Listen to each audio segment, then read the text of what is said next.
Willkommen, bienvenue, welcome once again to another live stream. Love Entrepreneurs, the Love Entrepreneurs show featuring Ellery Coslet.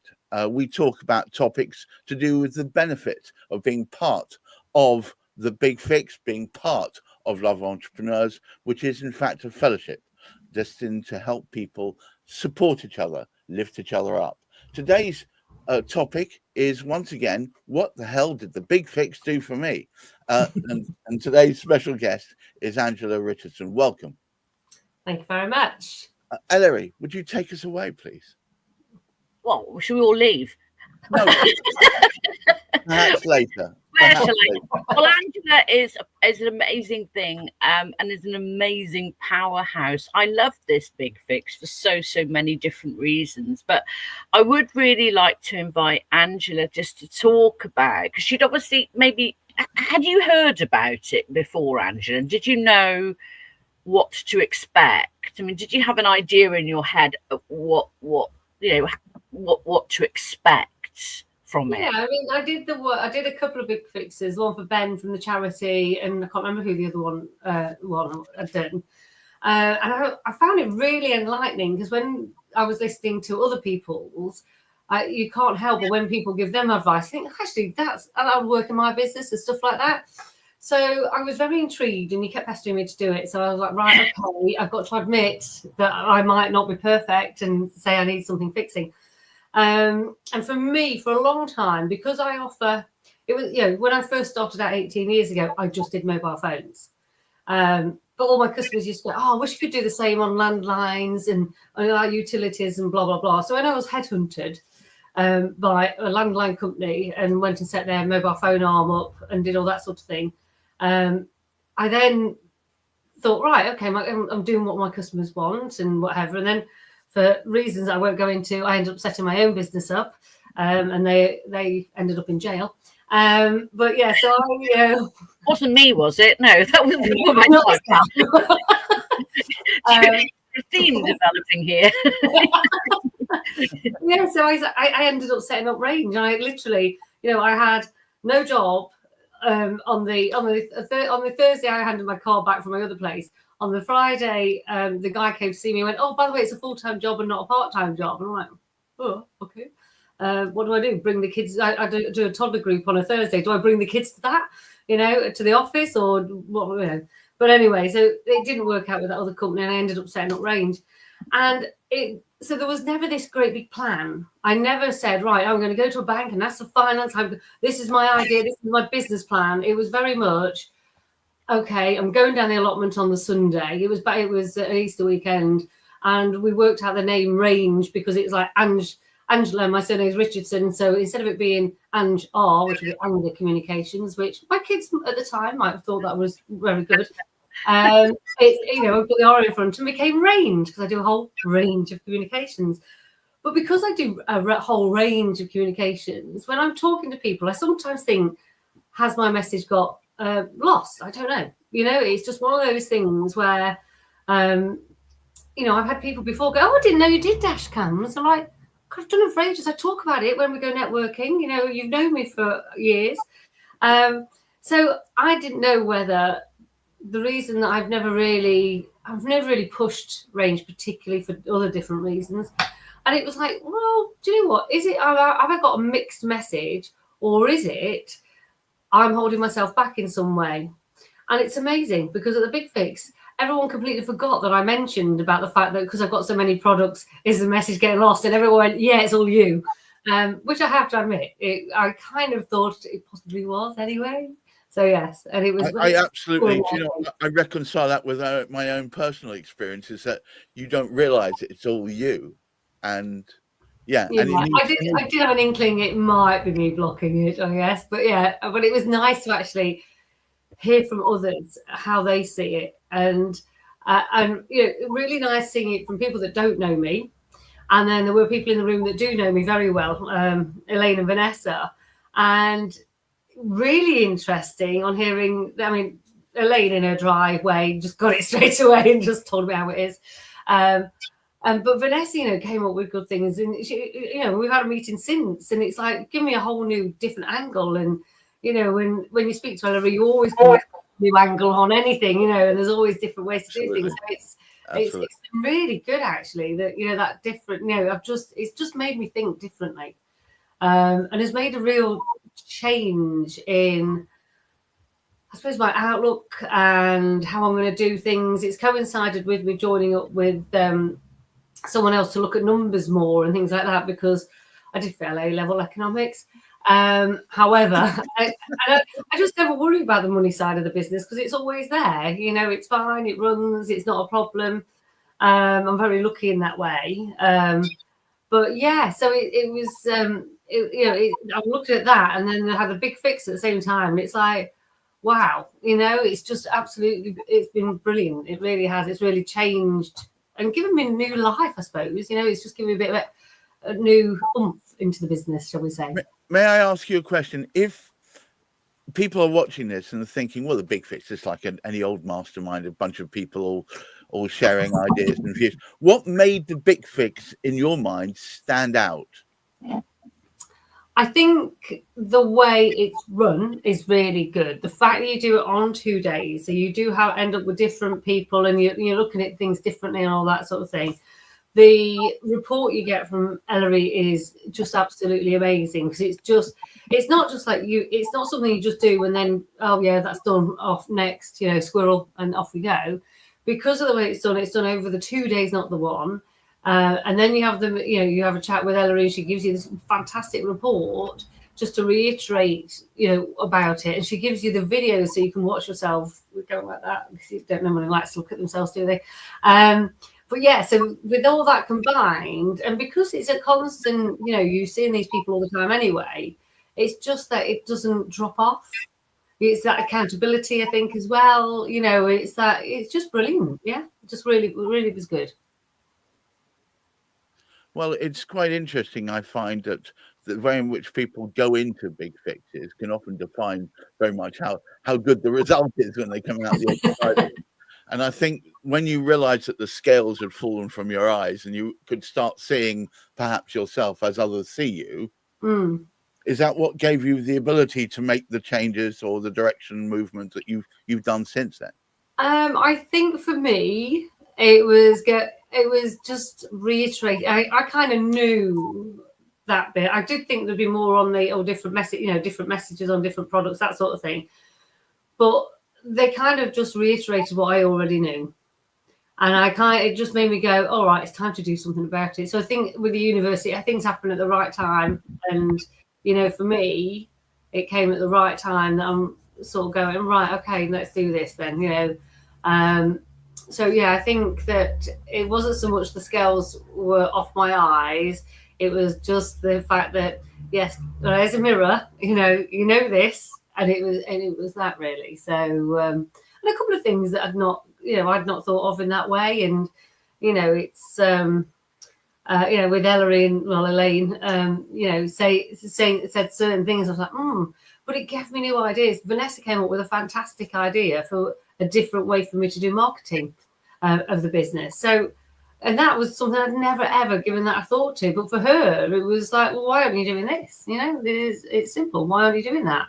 So I think that's the thing, because what we don't want to create, Angela, is we don't want to create this idea of a super group of know-alls that are going to sort of superimpose their just limited experience on everybody else. What we really want to do is create a flat fellowship on the basis that we've all got certain information or knowledge or skill or whatever, and we come together and we genuinely want to share that experience with other people, just ideas, because as you're saying with other people's Big Fixes, you're going to come up with ideas. It's going to be obvious to you, well, why aren't you doing this, this and this? And they're going to go, oh my God. And the thing is, back to your point, I think this is really important, because a lot of people, it's a bit tricky. I understand this, the words and the name Big Fix, it harbors in people's minds this idea that they have something that they need to have fixed. Now, of course, that's not necessarily the case. And it's like one of those marketing things. Well, what the hell do you call it then? Call it, I'm open to other names. It's not that somebody needs to be fixed or the business needs to be fixed. It's really an ideas pool to move forward. Now, in your case, for example, yeah, sure, you know, we could have come up with loads of ideas about the business, but you know, it's really important to me. You know, I could have just run this just like everyone else would have done it. You know, they would have overridden the bleeding obvious, you know, which is, you know, that, you know, you've got an inimicable ability to sort of sell, to curate. You know, your business can fly, and it is already flying, but it can soar permanently. Yeah. But the book is you. And very often, actually, and this is a really hard one, right? Because most people haven't got the maturity and the open-mindedness that you've got. And I've got to make a very quick judgment call on that fix as to, do I really go? Because I've been in business, as you know, for years, had the ups and downs, had the ECG to show for it, you know. You know, but do I really go for the real problem? Because many people just don't want to hear that it's them. And the truth is, if you were to look at my business, you would say the same thing. You said, well, the block is you. There's nothing else. The block is always going to, you know, and it's those who come literally with an open mind and embrace the process are the ones who get so much more out of it. Yeah. You come in with, I know it all, I don't need to be fixed. They're like, well, okay, fine, carry on. Yeah, it's not that. It is meant to be. I hope you got this impression. It's meant to be a fellowship. It's not meant to be a kamikaze experience, leaving you, you know, wounded. You'll be surprised. There are people who have walked off in the middle of big fixes because they have been lying about the numbers. Now, I am really good with numbers in terms of zoning out, and I will pick up on a lie very quickly. And there's one thing I stand is, do not come to a big fix and try and be something that you're not, and do not lie about your numbers when they're so garishly blatant. And don't expect me to stand there and just go, oh, that's okay. If you want something fixed, my job is to fix it, or just don't come. No, you are good with that. I've seen that not just on mine but on other people's. You know, you do really drill down on the numbers, you know, and you asked me questions about my numbers.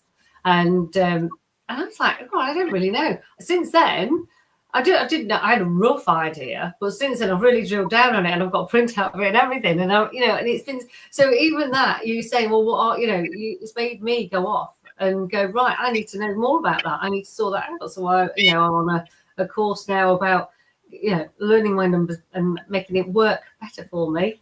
You know, because of, you know, the big fixes brought that to my attention. That I knew it already. I knew that I don't look at my numbers thing. I know that if you measure whatever you measure, it's better. It'll, you know, be better by 20%. Whether it's your weight, whether it's what you eat in your eat, or whether it is how many sales you do, how many phone calls you make, and all that. So I know it. But actually, you know, it was one of those things where I was like, yeah, well, I know it, but come on, and just sit down and properly know it for real, you know. One of the big things that I find that something like the Big Fix really does, and it particularly does well, is it holds up a mirror. Yes.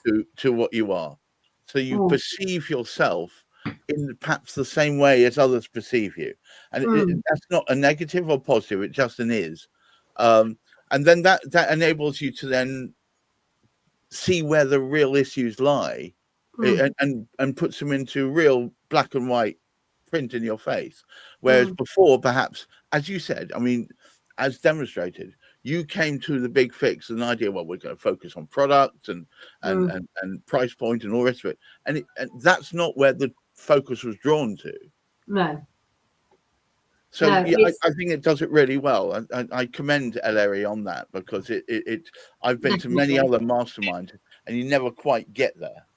No, I've been other masterminds I've been to before. It's you've got a couple of ideas out, and the people have got something to go away with, and you know, and it's been nothing like this. You know, this was far more in depth. So it really did make a difference. But every single one I've been on, and I've taken part in, I've actually got something out of it. You know, I've got.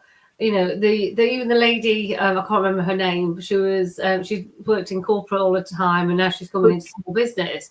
Yeah, Jam. What I got out of that is I couldn't go into it. And I do have some large corporate clients, And I just thought, I haven't got the lingo for large corporates, and I was thinking, right, but is that necessary? And so it really made me question about, when I've got some, I've got international clients, because believe it or not, you can do mobiles and other stuff I do elsewhere. And, knowing when she was speaking, I was just thought, do I need to up my game on things like that? Do I need to, whereas I'm very much straight up, like Ellery, straightforward, say what I think, and and I'll have a laugh and a joke, and and that's it. We're not just twins, because they're not just glasses twins, but we are alike in other ways.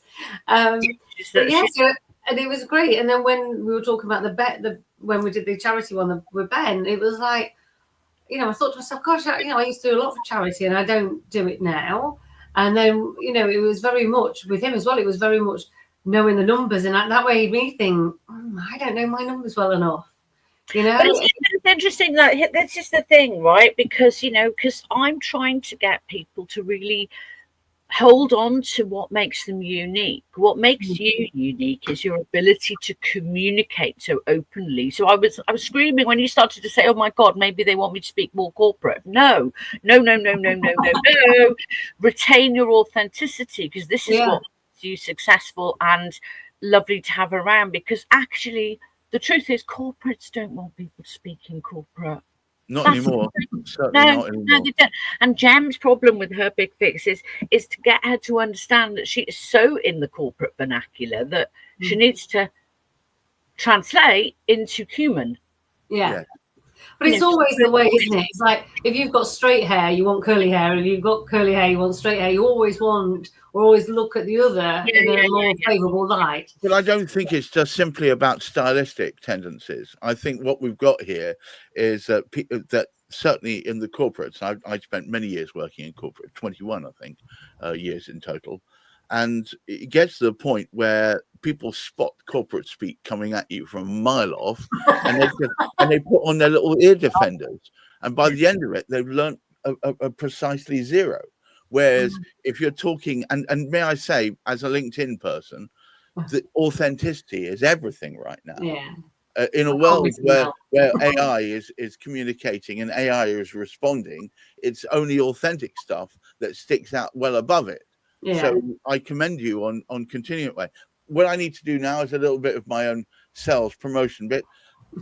If any of you listening to us right now find this, you're thinking, I don't know, would a big fix work for me? Please plunge in, use the QR code bottom left, and start your journey. And I'm using that in a non-Simon Cowell-esque way. What I mean is it's a process.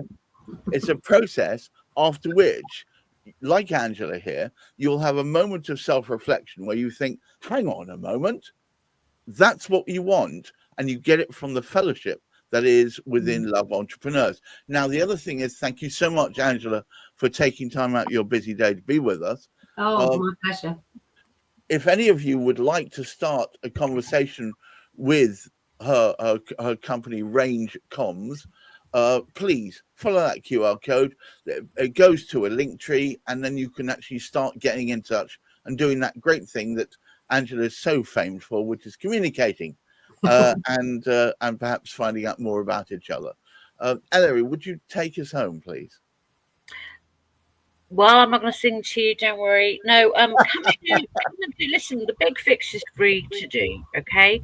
We're a fellowship of entrepreneurs that have all come together to share our experience, strength, and hope with each other so that we can all be better businesses. And the whole point of this is we want to collaborate with each other. We've all got the same kind of mindset. We've got that, and we want to help you be better mindset by helping you, by looking at using your services. So there's a huge collaborative element here. We use a bit of an alternative currency, but that's not necessary. But, the main thing is that you're open-minded and willing to look at different ways to develop your business, and let us help you do that. All you have to do is come and say, hey, get me more clients. Use us as your consultants for 2 hours. That's it.